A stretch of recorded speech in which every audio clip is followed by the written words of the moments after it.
Have you ever stopped to think about how greatness endures over the years? Is it truly recognized while it's still in its prime?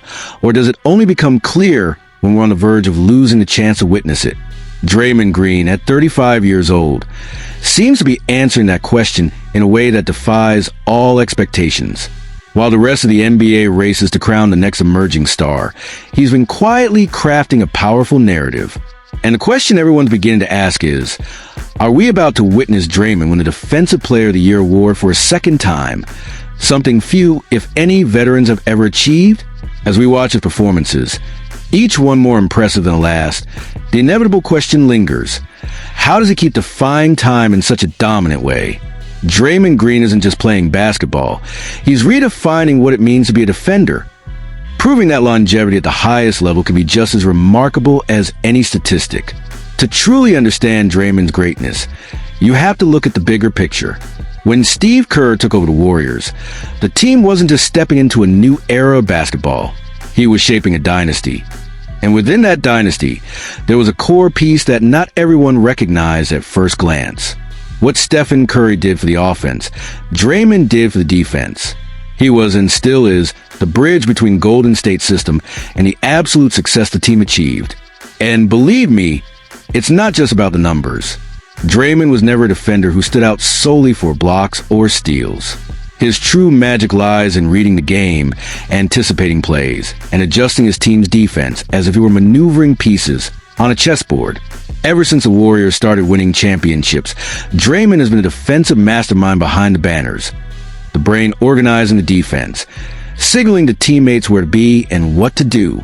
Even as the team commanded the spotlight for its offensive brilliance, Draymond's impact was always a secret to its effectiveness. Now, at 35, with one Defensive Player of the Year trophy already on his resume, he continues to be, without a doubt, the sharpest defensive mind of his generation. Now, before we dive any deeper into the story, make sure you hit that like button and subscribe to the channel, because here we go beyond the surface, breaking down the plays, the behind-the-scenes stories, and the little details that make all the difference. If you're a basketball fan, this is the right community for you. Let's keep going. Back to the current season, Draymond Green's stats are good, but not the best in the league. But is that really what matters?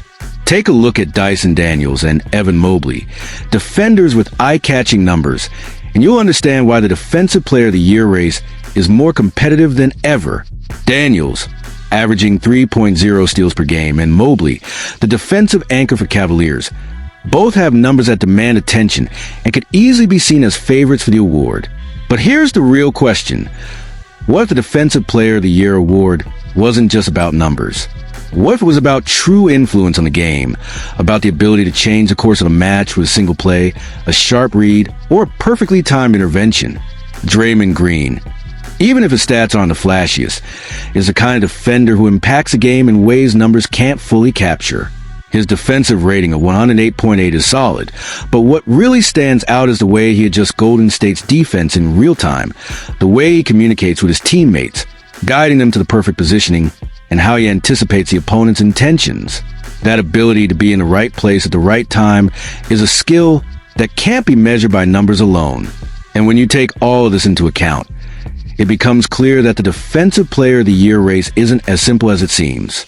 Sure, the new generation is making its mark, but Draymond has what many young defenders are still chasing: experience, basketball IQ, and above all, the ability to reinvent himself. So, what's happened behind the scenes? What's truly at stake for Draymond and the Golden State Warriors? Draymond's motivation to keep playing at the highest level is clear. He doesn't just want to be a good defender. He wants to be remembered as one of the greatest of all time. The idea of capturing a second Defensive Player of the Year award, something incredibly rare for players at his age, isn't just about prestige. For Draymond, it's proof of his longevity and the quality of his craft, something stats alone can't fully express. For the Warriors, there's much more on the line than just having the league's best defender. The organization must think about its future. Draymond's career is nearing its final chapters, and his longevity will play a crucial role in shaping the team's next steps. His presence on the court has a direct impact on the team's defensive performance. The real question is, Will the Warriors continue to build around Draymond's defensive leadership, or will the team's future require a shift in direction?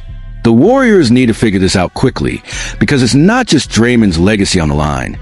It's the delicate balance between preserving the dynasty and preparing the team for what comes next. Draymond's longevity and his ability to adapt to new roles could be the decisive factor in the front office's decisions. He's a fundamental asset for the team, and a second Defensive Player of the Year award wouldn't just cement his legacy. It would also give the Warriors the leverage to claim they're still one of the league's defensive powerhouses, even in the post-Durant era. Now imagine the impact of Draymond winning the Defensive Player of the Year award once again. What would that mean for the Warriors? For the team's future, securing that award again would carry enormous significance. A Draymond recognized as Defensive Player of the Year could galvanize the entire roster, reinforcing belief that they still belong among the league's elite defenses. Even as the years go by, it would help maintain the franchise's confidence and its fan base's trust, laying a solid foundation for the seasons to come. On the other hand, if the award slips away, especially to a young defender like Mobley or Daniels, it might force the Warriors to rethink their defensive strategy. The reality is simple. Without Draymond, Golden State's defense would look very different, and probably not as effective. He's the glue that holds a unit together, and without him, the team would face a serious leadership void. So, regardless of who ultimately takes home the award, what truly matters for the Warriors is Draymond's immediate impact on the court. His stats might be solid, but his value goes far beyond them. He's the mind behind plays that keep the Warriors competitive. And even as a new generation rises, Draymond remains perhaps the last great defender of his era. And now I want to hear from you. Should Draymond Green be recognized as Defensive Player of the Year? Or is the new generation, with his phenomenal stats, already redefining defense in the NBA? Drop your thoughts in the comments below and join the debate on this fascinating topic. Imagine a scene at the Barclays Center, the home of the Brooklyn Nets. Packed to the brim, the crowd roaring as a new star steps onto the court. But this star isn't a rookie nor an established superstar. Instead, it's a player with enormous potential, still searching for his rightful place in the NBA spotlight. Jonathan Kuminga. The possibility of him leaving the Golden State Warriors to join the Nets could mark the beginning of a brand new era for his career, while also becoming a pivotal move for the future of two franchises. What would happen if Kuminga truly became the key piece for Brooklyn to take the next step in its rebuilding process? To understand the magnitude of this possibility, we need to turn back the clock and examine the current state of the Brooklyn Nets. After the end of the Big Three era with Kevin Durant, Kyrie Irving, and James Harden, the team found itself in transition, focusing on the future. However, the franchise has struggled to strike a balance between remaining competitive and rebuilding around a young core. The addition of Jonathan Kuminga might be exactly what the Nets need, a young talent with tremendous upside who could become a cornerstone for the next era. Kuminga's situation with the Warriors is somewhat complex. Drafted in the first round back in 2021, he quickly established himself as one of the league's most promising young players. But despite his undeniable talent, the truth is his rise in Golden State hasn't been linear. On a title-contending roster, where figures like Stephen Curry and Jimmy Butler command the spotlight, Kuminga has often had to wait for his turn, and even then, he hasn't fully convinced the franchise. That fact alone helps explain the growing interest from other teams, including the Nets. With financial flexibility on their side, Brooklyn is an attractive destination for players seeking fresh opportunities, and Kuminga seems like a perfect addition. His athleticism, defensive ability, and room for growth make him a highly desirable target. But the real question is, can Golden State hold on to him? Before we continue, if you're enjoying this story, don't forget to hit that like button and subscribe to the channel. We're going even deeper into this unfolding plot, one that could reshape the futures of Kuminga, the Warriors, and the Brooklyn Nets. At 22 years old, Jonathan Kuminga finds himself at a crucial crossroads in his career. He's in the final year of his rookie contract with the Warriors, nearing his first opportunity to sign a long-term deal as a restricted free agent. During the 2024 to 2025 season, Kuminga posted a respectable 15.3 points, 4.6 rebounds, and 2.2 assists per game, but his performance was inconsistent. An ankle injury sidelined him for part of the season, and even when healthy, he struggled to fully integrate into the Warriors system. One of the main sources of frustration for the franchise has been his development as a playmaker. A potential contract extension was discussed at the start of the 2024-25 season, but negotiations ultimately fell through, raising doubts about Kuminga's future in Golden State, especially following the arrival of Jimmy Butler, another big-name star.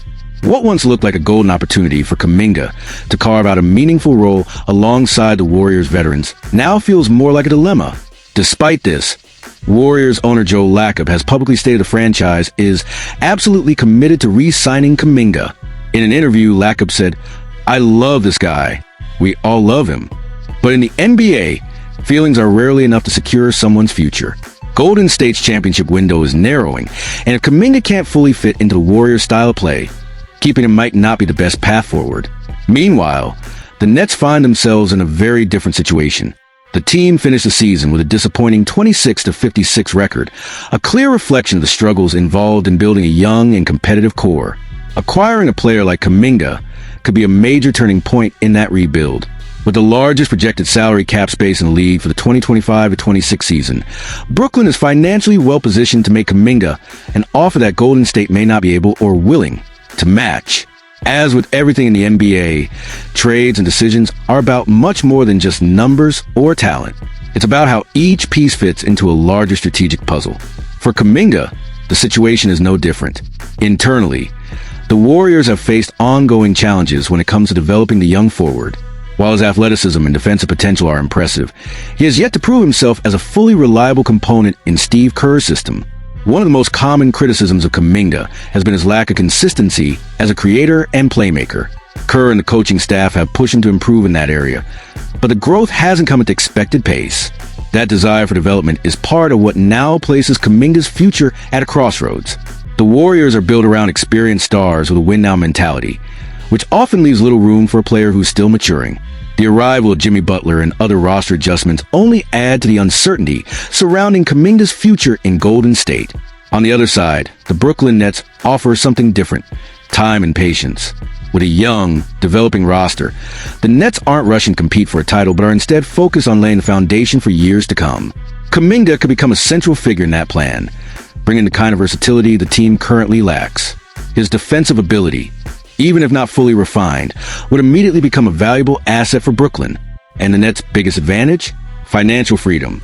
With significant cap space heading into the 2025-26 season, Brooklyn can make a strong offer for Kuminga, one that the Warriors might hesitate to match. It could be the perfect window of opportunity for the young forward to start fresh in New York. The impact Kuminga could have on the Nets might be transformative. If he makes the move to Brooklyn, he would no longer be a secondary player on a roster stacked with stars. Instead, he'd become one of the central pillars for a franchise trying to shape its identity for the future. Without the immediate pressure of title contention, unlike in Golden State, Kuminga would have the space to grow, taking on greater responsibility and evolving organically into the player many believe he can become. For the Warriors, however, his departure would leave a significant gap. Losing Kuminga means parting ways with a young, talented player who still holds tremendous upside and could easily develop into a defensive and offensive cornerstone for a franchise. But given the arrival of Jimmy Butler and Golden State's urgent need to maximize its championship window, letting go of Kuminga might simply be the price of maintaining a contender built around veteran experience. What seems clear is that Jonathan Kuminga's future, whether with the Warriors or Nets, is about to be defined in a way that could shape the next chapter of his career. The choices made by both franchises and Kuminga himself will have ripple effects throughout the NBA. So, what do you think? Should Kuminga stay with the Warriors and continue his development alongside Curry and Thompson, or should he make the leap to Brooklyn and embrace the chance to become a centerpiece and a leader for the next generation? Let us know your thoughts in the comments. And don't forget to subscribe to the channel to stay up to date with everything happening behind the scenes in the NBA. Kuminga's future might be about to change forever, and we'll be following every twist and turn. See you in the next video.